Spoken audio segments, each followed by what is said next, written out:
Hey guys!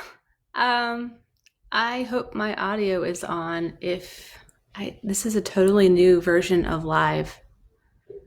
I don't even know. Ah, here we go. Hi everybody.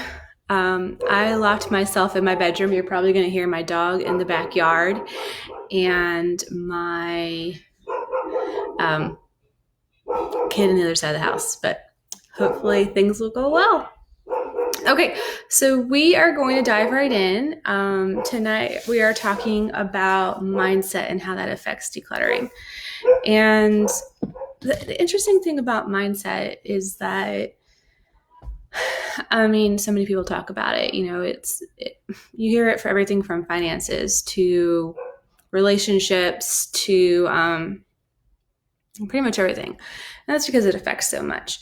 So, I'm going to dive in. I'm Andrea. If you didn't know, I run the Clutter Fighters group and I blog over at This Modern Mess.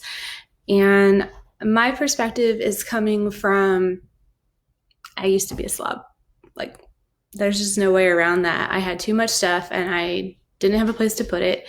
And so I used to be a slob and I had to quickly pull myself out of that when I got married and realized my single ways are not going to cut it anymore. So, yeah. So I have my handy dandy little list. I love this, by the way. This is so cute.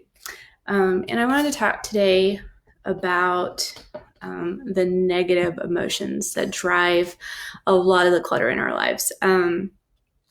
Perhaps we don't know where to start, and so we feel overwhelmed, or we don't do anything, or we're afraid of hurting someone's feelings with getting rid of something, or we're uncomfortable saying no, so we overcommit our time, or we feel sad when we go through a deceased loved one's belongings that have been left to us, or we're in charge of taking care of them. And that's hard, going through all that stuff, that is hard. Perhaps we feel tired, bored, unhappy, stressed. Think about everything that's going on right now, and that sums up our lives, like right now. And so that's a mindset, right? And then we're worried maybe we need something in the future, and so we don't want to get rid of it. We're worried that we have to admit to ourselves how much money we spent on something. And that's kind of cringeworthy sometimes. Oh, look at this thing that I never used that I spent $20 on, and I don't want to get rid of it. I spent $20 on it. So those are some of the things that we deal with when we're decluttering. And guess what? Those are all negative mindsets.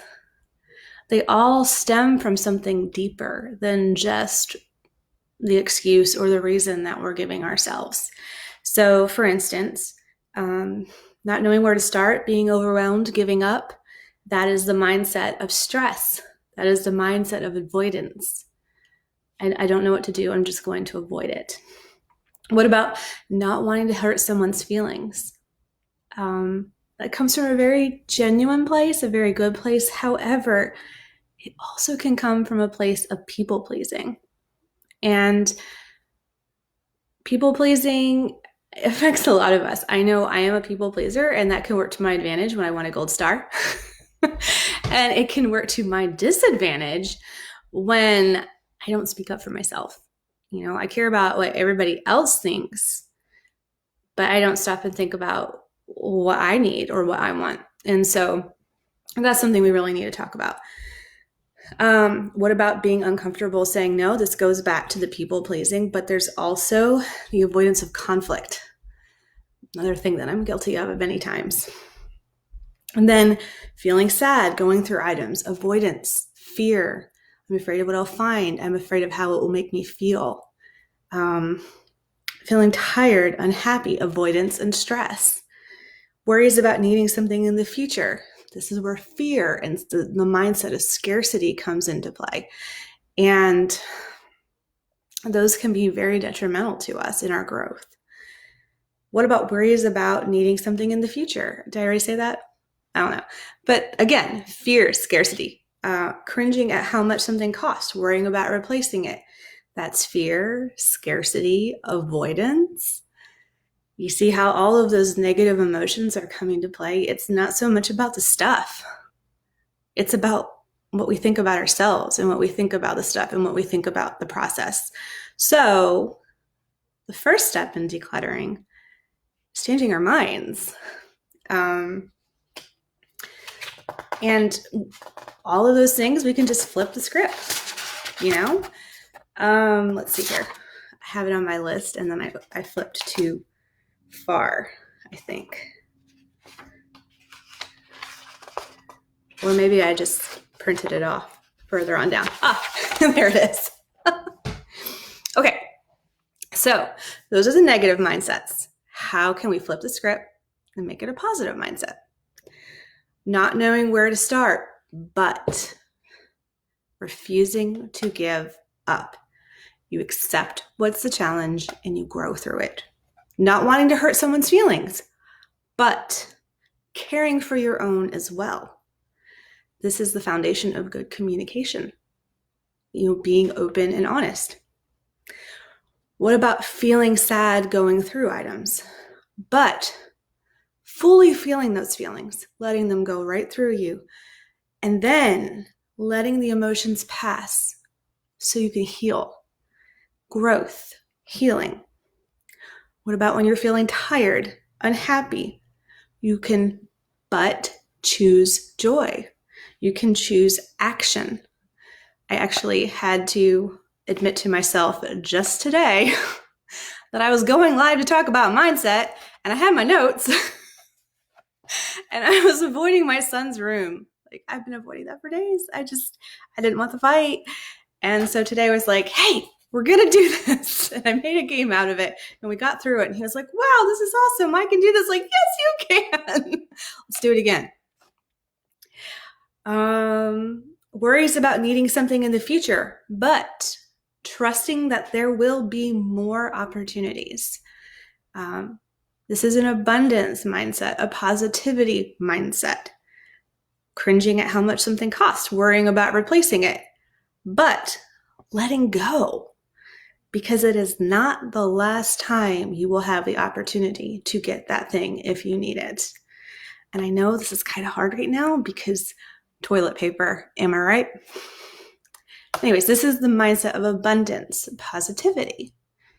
And I don't mean to get all woo-woo. I'm not going to go crazy with the abundance and power of positive thinking. But there is one thing that we definitely can change, and that's how we think. It is scientifically proven. You can change how you think. You can change your neural pathways.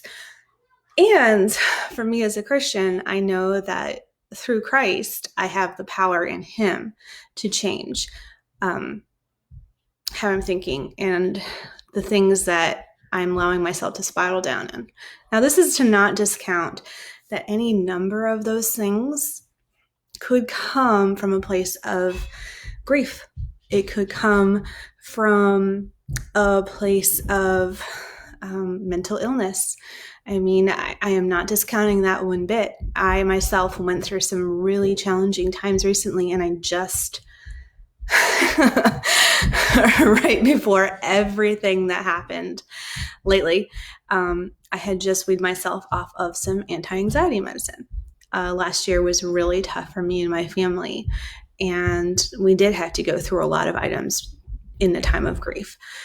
And during that time when we were struggling with some life situations that were beyond our control, I had to go to the doctor and finally admit it was one of the best things I could do for my family. I'm not okay. I need help. And I got it. But irony of ironies, it's like, I'm good. I don't need it anymore. Bam!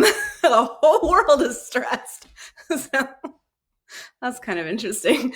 Anyways, side note, these patterns of thinking can be changed. And if you need help to get yourself able to change those things, ask for it. It will be worth it. I promise it was worth it for me. So I have spent the promised 10 minutes talking about scarcity. There's like a bazillion other things that I would, or mindset.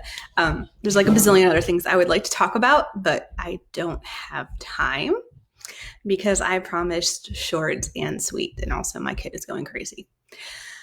So I will open it up if anybody has any questions. I don't really see any, so I don't know that there are. I may just answer questions when you hit type replay when you watch this if you're not watching it live. And let me know if you have any questions about mindset and about how we can change our thinking about the process of decluttering. I will briefly touch on a few notes about how you can practically change your mindset. For instance, I hear this over and over again. I don't know where to start. I'm overwhelmed. Siri thinks I'm talking to her right now. I'm not Siri. In order to move from avoidance and acceptance to growth, you have to stop and just admit you're overwhelmed. You don't know where to start. Acknowledge those feelings and then move forward. And the best way to do that is to just take that seemingly giant task and break it down into smaller tasks. If you can't do that task in 10 minutes or less, it is not a task. Keep breaking it down. It may be something as simple as saying, pick up the socks off the floor. That is a task. If that's what you need to do to take the overwhelm away, do it. You can also put on timers and try to beat timers and just sort of build yourself up to that. Put on music. This is exactly what I did with my son today. We put on music. We had a timer. We raced the clock. It was fun. And you have to let go of perfectionism too, but that's a whole nother thing. So I can go on down the list. I'm going to stop there. I think I'm going to just write this up and put it as a blog post over on This Modern Mess. And I will include useful links in the comments here. So if you're interested, you can click through to see those. I will also say, especially if you are a person of faith, this book right here, I don't know if it is actually legible to you or not, or if you need a mirror to read it, but Get Out of Your Head by Jenny Allen, a good friend of mine, Adriana, hi, suggested a Bible study about that recently that was based on this book, and it's Stopping the Spiral of Toxic Thoughts and has been really intriguing. I'm only about 5 or 6 chapters in, but I can highly recommend it just based on those chapters. So, when the library is open again, go check it out, or you might want to buy it on Amazon or get an audio version, but I highly recommend it. There are some other tools that I would recommend as well, and I will put those in the notes too. So I hope you all have a wonderful evening. I don't want to take much more of your time, and we'll check back next week with some more topics, and keep going. You can do this. Bye, y'all.